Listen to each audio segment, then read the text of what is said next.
Welcome to the MS Gym podcast, where we give you the tools to live life by design, not by diagnosis. I'm your host, Brooke Slick, and here we go. Hi, everyone. We're back today with Ahna Crum. If you haven't listened to the first two parts of our series on diet and MS, I highly recommend you give them a listen. But today is, as promised, the bonus episode where we discuss post-HSCT diet for people with MS. And actually, I'm supposing this would go for anybody who's had HSCT, whether it's for CIDP or MS or lupus or whatever. Ahna is going to lend us her advice from experience, which she's going to share with us her experience on recovery. And it's a doozy, let me tell you. She's going to give us some advice on what we should do with our diet to, we get this blank slate because we have this fantastic treatment to stop the progression of our disease. And now is the perfect opportunity to start over with our diet. Ahna's going to tell us how we can safely do that. Ahna, hello. Hi. Ahna, please tell all the people out there listening about your very unique, multi-layered recovery story. Well, hello to all of my HSCT vets. I had HSCT in Moscow in 2016, and of likely equal, possibly more weight than my education is my life experience with this transplant. And I think I'm an example of a case study of what not to do. And I've learned a lot of this recovery information because the floor fell out from underneath my feet. I was diagnosed with secondary adrenal insufficiency right out of Russia. They couldn't get me off steroids. I ended up with AVN in 2017. I've had a double hip replacement and I broke my thyroid. I have had complication to complication to complication. I've had neurotransmitter imbalance issues. I've had GI issues. It has been anything but smooth sailing for me post-HSCT. However, with that said, sometimes the easiest way to learn something is when you're just thrown into the ocean and told to start swimming. And I put a lot of these pieces together for my own health and hopefully for all of you, because I went through it, because I was able to see both sides. Like my phrase that I always go to is I have the perspective of a practitioner, but the heart of the patient. So I have all the biochem knowledge, but I also have the real life experience. And like HSCT, it tends to matter more. So I'm very excited because everything that I've learned in my adventures is how to help prevent a lot of this from happening now that you can see both sides and you can see all these tiny little steps that I missed along the way. It actually wasn't until post-HSCT that I started really studying integrative and functional medical nutrition therapy. And I really started asking the questions because, like Brooke said, now is the time. You just reset your whole immune system. You have a second chance. Now is the time that you need to take this by the reins and just drive forward as hard and as fast as you can, because you are in a perfect opportunity to ensure that your new baby immune system is going to grow back, it's going to be healthy, it's going to be strong, and you're not going to ever redevelop an autoimmune condition. You have a very unique opportunity. We're no longer working underneath the diagnosis. We're essentially going back to look at what went wrong, and we're preventing a recurrent diagnosis. And so I'm very excited. This is an opportune time. Well, I'm excited to have you here. I know it's a very hot topic. So let's start at the beginning. So secondary adrenal insufficiencies. What are your adrenals and why are they important? Your adrenal glands are endocrine glands that sit on top of your kidneys. And they release hormones in response to fight or flight. So stress. Those are your epinephrine, adrenaline, noradrenaline, norepinephrine. Those are those type of neurotransmitters. And they can also influence your neurotransmitter balance. So back to the last session, neurotransmitter balance can be a factor in the pathophysiology of MS. So now post-HSCT, we're going to look at trying to balance those neurotransmitters, and we really need to look at your adrenals as they're a very vital process to this. And your adrenals can be affected by stress. And I'm not just talking you had a busy week, even though that is a thing, but you just went through chemo. You just had a ton of steroids, you had a ton of antibiotics, and your whole body just shifted. The amount of physiological stress your body is under is huge.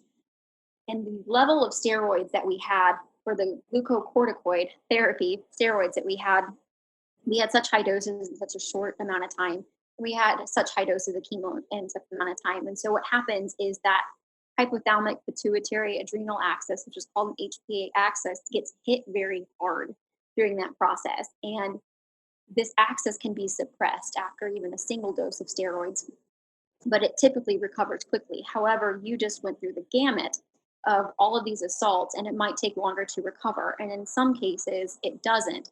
And that's when we see things like secondary adrenal insufficiency pop up because your adrenals flipped a switch and it's going to take a while to turn them back on. Some cases they don't.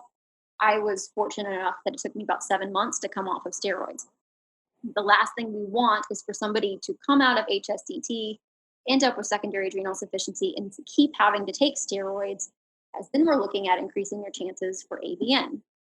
So what I want to do is I want to eventually dive in with each one of you and give you actionable steps of how to support your adrenal based on what's going on in the picture, whether that's taking support like phosphatidylserine or increasing your omega-3s, or if we're looking at, decreasing inflammation in the gut, which we're just toying around with the order here, and supporting your sleep.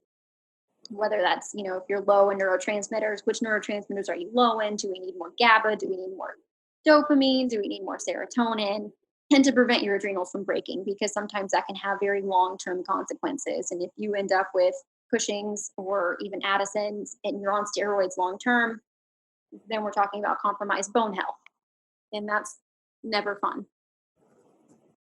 So, Anna, speaking of bone health, it's my understanding that you developed avascular necrosis, also known as AVN, which it seems to be, though apparently there's no real evidence, so they say, that they're related. Many post-HSCTers have developed AVN, therefore needing to get hip replacements. What can you tell us about your experience, and what are your thoughts on the connection between the two? AVN is something I wouldn't wish on anybody. However, from what I've learned and what I've been researching on this side and then dealing with it and looking, hindsight's 2020, and looking back at my case, I do think there are a couple major steps that you can take to help prevent AVN, at least give your body the best chance. So many times we're looking at AVN, it's in autoimmune conditions. And my question to everybody is, why is it in autoimmune conditions? Well, two things. One, we get steroids. We get high dose IV steroids for any relapse. And two, most of the time, because of the vitamin D connection, we are supplementing with very high doses of vitamin D. And the reason vitamin D plays a role in this is when you take vitamin D, it releases osteoblasts, which release osteocalcin. Osteocalcin is the most abundant protein in the bone, but when osteocalcin isn't activated, it just sits there in pools. And undercarboxylated osteocalcin is actually one of the highest risks for bone fracture. What you have to do in order to activate the osteocalcin to then form this protein matrix that forms on your bone and it protects your bone it's a different supplement, and that is vitamin K.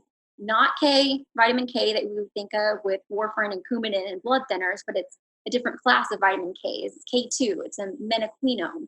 And vitamin K2, specifically vitamin K27, has been researched in relation to osteoporosis and even avascular necrosis. And because it is what activates it and protects your bones, you stand a much better chance.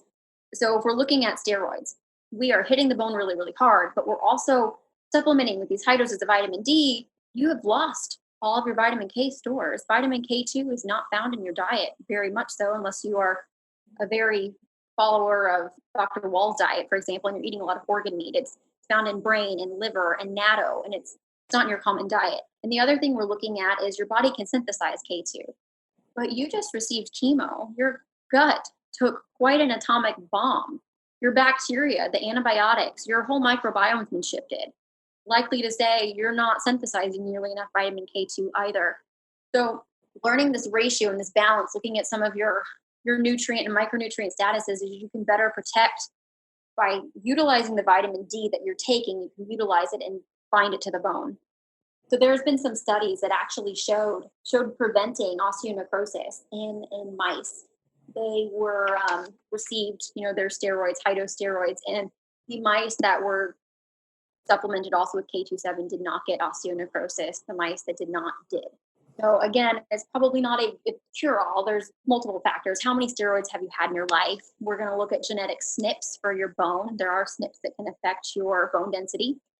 Your What's it when you say SNP? What do you mean? single nucleotide polymorphism. That's one of your little genetic vulnerabilities that you can have a vulnerability in bone health. So whether your body's able to assimilate and utilize calcium, whether it's, utilizing your vitamin D or if it's upregulating your vitamin D, just because you're taking the supplement, it's not guaranteed to do exactly what you're assuming it's doing. That's at a biochemical level. And so directing those supplements and balancing this out a little bit better will definitely give your bones a much better chance at forming this solid protection, this barrier against the steroids, against the chemo. So each person has a different SNP.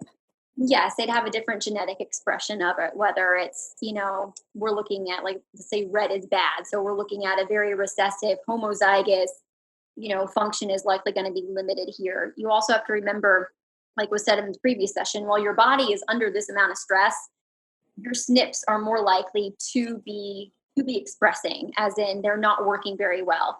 Just because you have a SNP doesn't mean it's expressing, but in conditions of severe physiological stress, that's your vulnerability. That's where your body is going to crack.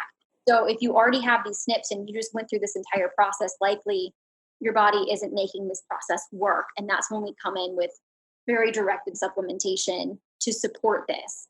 And then if we balance it out, proper K27, proper vitamin D, proper calcium, and there's even more. Potassium, magnesium, there's a whole bunch of things that work in concert to protect your bones. It's not as simple as taking high dose vitamin D. And in fact, taking just high dose vitamin D is not doing your bones a service, because all you're doing is pooling that undercarboxylated osteocalcin. Where would somebody obtain this K27? Would they just run out and buy it, or they would run out and buy it after they've been giving a consultation by you? I would advise after a consultation, especially if you already are on any blood thinners. As we all know, K can antagonize blood thinners. And so I have to look at that level as well. I want to look at your cardiac health. I don't want to interfere with anything else. But we can change the dose of vitamin C supplementation. We can change different things like that. Are you even absorbing your vitamin D? Or because, autoimmune and gut, are you malabsorbing it? So do we need to give you a liposomal form of vitamin D that you can easily assimilate and use? Is your body upregulating due to inflammation? Do you need to put your inflammation down before your body's going to utilize vitamin D the way it's supposed to? There's a whole bunch of different factors in here, but I was really excited to put all this research together, because the biggest fear on all of these forums is, I don't want AVN. It's hopeless. We feel like it's this roulette, like who gets it, who doesn't. And I'm sure there are other factors here as well that aren't addressed. How many steroids have you had in your whole life? Right. Was it a first-time deal? Was it not? But there are steps you can take to better protect yourself. And Ahna, you are a dietitian, but you are a particular breed of dietitian. And what's the title of that again? Yeah, it's a mouthful, so it confuses a lot of people. My own health has highlighted the drawbacks to utilizing conventional medicine alone. So I'm not camp conventional, I'm not camp functional, but I fall somewhere in between. I realize there's a place for conventional and there's a place for functional. And I look at biochemistry. And so what I am is I'm an integrative, functional, medical nutrition therapy dietitian. I specialize in integrative, functional medical nutrition therapy. So it's IFMNT. So you're combining the two types Yes. of practices into one.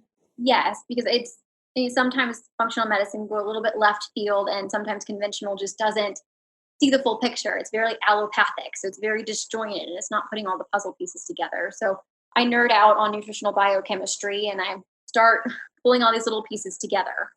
So you're much like Dr. Fedorenko in that you look at the patient's entire history, their whole big picture, not just little pieces of it.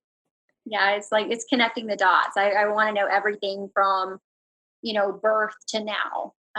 Even post-HSCT, it's not just the fact you hit HSCT. I want to go back and look at all of the possible factors that propelled you to need HSCT. And I want to help take a hammer to a lot of this and reverse it. So let's make that many more barriers in between you and going back to where you were. Okay, Ahna, I would like to discuss thyroid health post-HSCT. There are a lot of patients out there. I know this just from looking at different veteran groups. A lot of people deal with thyroid issues post-transplant. I want to know why. Is it because of the HSCT? Could it be something else? What's the story?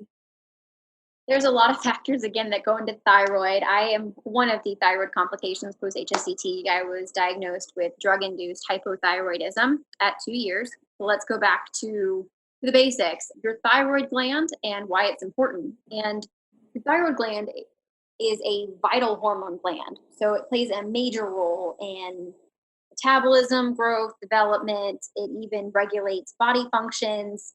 These thyroid hormones are very important, and balancing these out are also very important. It produces, these hormones regulate your body's metabolic rate, your heart, your digestive function, brain development. It can affect your muscle control, and it can even affect your bone maintenance. So let's put another factor for another thing that can affect your bone health.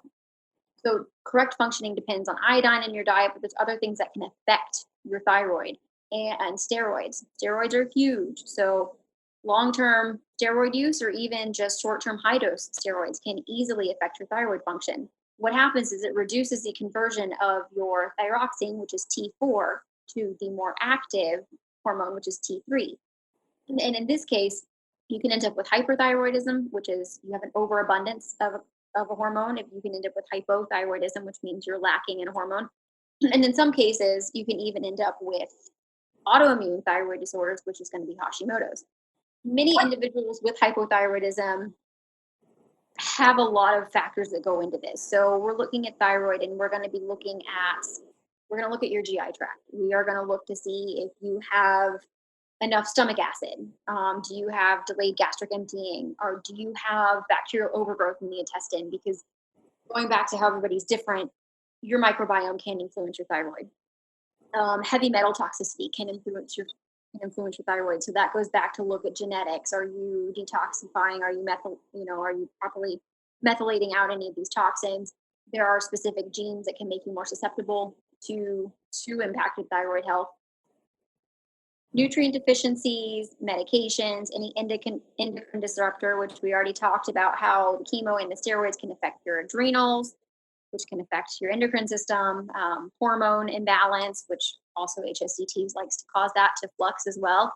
We're going back to the GI tract again. We're looking at leaky gut, intestinal permeability. And we also have to look to see what was the condition prior. And I know we won't get a direct impact, but based on your past history, could thyroid have always been affected via, a genetic SNP that you are recessive, and now just because so much just happened, did it break? But hypothyroidism, especially Hashimoto's, it affects so much, and balancing it can be a chore to get the right levels, and it affects, like we're talking about, all of these symptoms post HSCT, and we're talking like cognition and brain fog and even sleep and all of these things that are already affected. So is it your thyroid? Is it your hormones? Is it your adrenals? Is it all of the above? Do we need to support all of the above? And there are ways to support your thyroid to bolster it, so to speak. So we can bolster its function. We can bolster any genetic SNPs. We can ensure it has enough selenium, enough iodine. We can ensure that you have enough, amino acid. Tyrosine is big for the thyroid. We can make sure you're taking maybe an anti-inflammatory support, especially if you end up with Hashimoto's. That's a sign that your immune system is overreacted again, and it's still attacking you, just in a different way. So we can try to decrease those TPO antibodies and decrease that immune response to your thyroid, because the last thing we want post HSCT is an overreactive immune system that you just reset to not attack you. So it varies. Again, this is going to be very individualized. What's your TSH level? What's your T3 level? What's your T4 level? And what are the factors that go into this? But there are some very actionable things that you can do. We can make sure you have enough cortisol in your body. We can make sure your adrenals are supported. We can make sure that, we're supporting detox in your immune system. And most importantly, we can make sure that we're supporting enough hormone levels of your thyroid, because you need your thyroid. It's, like I've said, it's a vital hormone. And how would you do this? Through supplement or through diet, or both? Or both. Again, it depends on the person. If somebody is post HSCT, knowing the condition of their gut from the chemo, it would be supplementation, but it would also be looking, like I said, it would be looking at all of the factors. So you would not want to overly support detox or methylation or drive detox and methylation, so to speak, directly after your transplant. You need a functioning GI tract in order to do that. Your GI tract needs to be healed. You can't have intestinal permeability, or what happens when you go to detox any of these toxins is you reabsorb it. It slips through those missing cobblestones on the sidewalk and it just reabsorbs and it caused re-injury.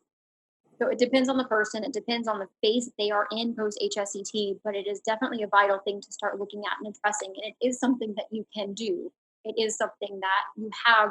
There are tools, there are resources and ways that you can support your thyroid more so than just taking, a thyroid medication. So, Anna, can you tell us about the effect of chemo on your microbiome, on your health in general, and how it relates to your diet after transplant? How much damage does it do? Chemotherapy can be associated with many powerful physiological and even emotional symptoms, as I'm sure anybody post HSCT realizes. We say recovery roller coaster, and everybody doesn't blink or bat an eye until you're going through it, and you're just like, what is happening to me? It is a roller coaster, but chemo is a toxin. It is a necessary evil in this scenario where your immune system is out to get you, and it is going to be the one agent that's going to get your immune system. But it's not only going to attack your immune system. You're not just targeting that. Sadly, it's not. We just get chemo and it just kills these. It is systemic, and one of the most susceptible places that are vulnerable to these toxicities of chemo is your gastrointestinal tract and your central nervous system. So as we've talked before, this gut brain, connection, you just got chemo and you've had steroids and antibiotics all in one go. Your gut had an atomic bomb went off in your gut. So we're looking at changes in your microbiome. You're likely on a neutropenic diet, which means you're getting a lot less fiber. So you're changing your bacterial diversity that way. Because of all the damage and the toxins, you likely have increased intestinal permeability. Your digestion is affected. You go through such major changes post HSCT that working with somebody and going alongside somebody who's going to help you figure out what to do and when is really important. It is not advantageous for you to stay on a neutropenic diet longer than necessary because of the changes in your microbiome. You need that fiber, you need those antioxidants. The sooner you can add in prebiotics and probiotics and all these things to help heal your gut, the better off you're going to be, the more neurotransmitters your body's going to produce. So then you can go back to balance those neurotransmitters and help your mood, help that motivation, decrease that anxiety, help you sleep, because sleep is vital. If you're not sleeping, your body's not even attempting to get rid of some of these toxins. So it all connects together. And the biggest red flag to me is when I learned all of this is when I came home, like I said in the case study, what not to do, but I didn't have any resources to follow. I didn't have anybody who was trying to put all these pieces together with what just happened. Most of my physicians didn't quite understand what just happened, let alone how diet can affect all of this. You need to stay on steroids for your adrenal. Now you're on thyroid meds, or, you have SIBO, and I didn't ahead of time, I didn't understand how all this impacts each other. But now I see that it's such a web and everything works in concert. If you pull a little piece here, you're moving the whole picture. Like a Jenga where you take a little piece out and it affects the whole, yeah. No, that's exactly what it is. You can't just address, if we're talking about even thyroid or adrenal function, if one is weak, then it's affecting the other, and vice versa. If they are both working and they're supporting each other, and looking back at the gut, that's also going to help your adrenals, it's going to support your thyroid, it's going to help your mood, it's going to help the neurotransmitter balance. And most importantly is the second we can start adding in some of these things like prebiotics and probiotics or digestive enzymes to ensure nutrient status, the more biochemical pathways are going to run smoothly in your body and give you the best chance at recovering more quickly. So what would be the best way for somebody to know, for instance, okay, is it okay for me to transition out of a neutropenic diet? How do they know? Testing? Testing, definitely lab work. First off, I would say hands down, follow a hematologist, be seen by a hematologist. If it's not Dr. Fedorenko, if you've had it done in, you know, Northwestern, talk to that hematologist, because they are likely giving you varying answers based on your own case. How far neutropenic are you? What are the levels? What are the levels of your white blood cells? What are the levels of your neutrophils? What are the levels of your lymphocytes?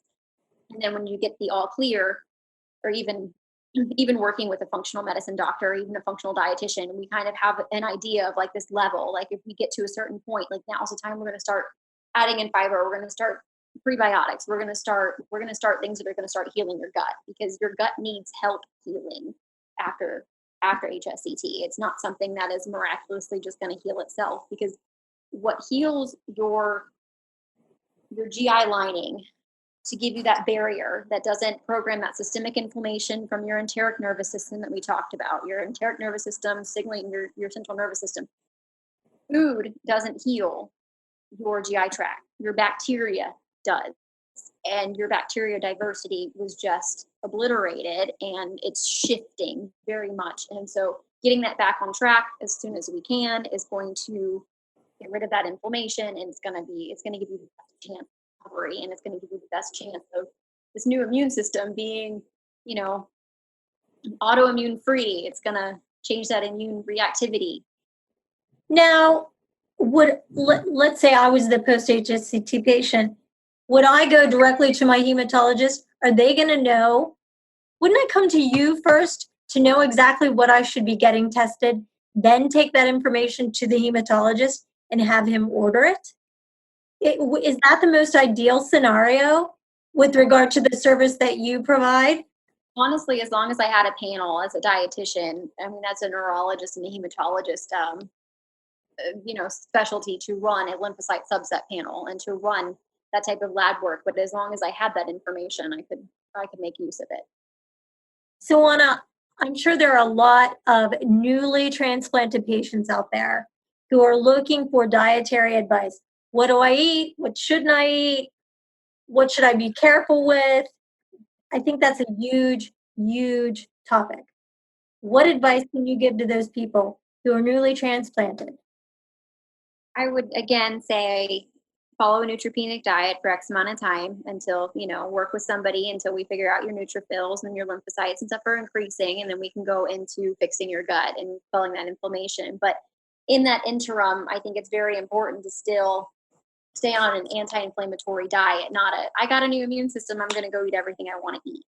Like we still need to be we're looking at a new immune system. The last thing we want to do is have it reprogrammed to go haywire. So we're going to be looking at, fruits and vegetables. We're going to be looking at your low glycemic carbohydrates. We're going to be looking at anti-inflammatory spices. We're going to be looking at your omega-3s. We're going to be avoiding high-fat foods, trans fats. We're going to be avoiding high sugar foods. We're going to be, avoiding any insufficient nutrient deficiencies. Like any type of insufficient nutrient is going to affect your fed back to your biochemical processes. Like we want to make sure that your body can function the way that it was meant to and the best of its ability, especially after this. So we're going to be looking at ideally, we'll be looking at a genetic level and seeing where your predispositions already lie.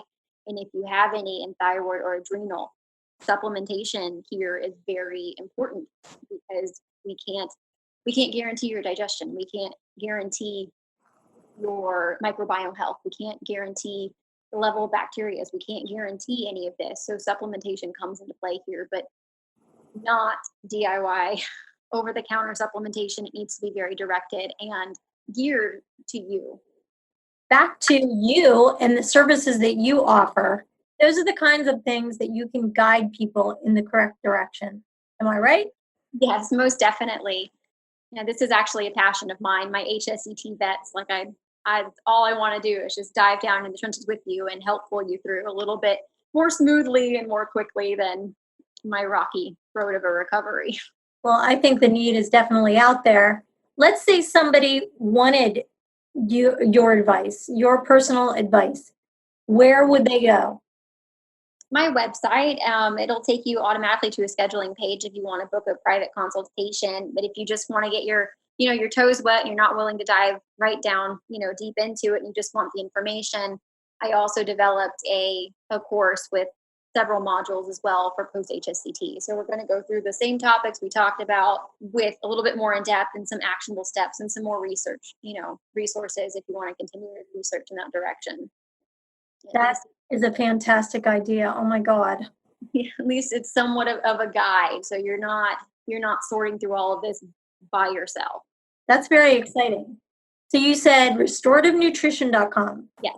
Okay. I also have a Facebook page as well, and for anybody that either purchases one of these resources or works with me, then there'll be a private Facebook forum as well for more like community support for people going through the same thing and trying to figure this all out.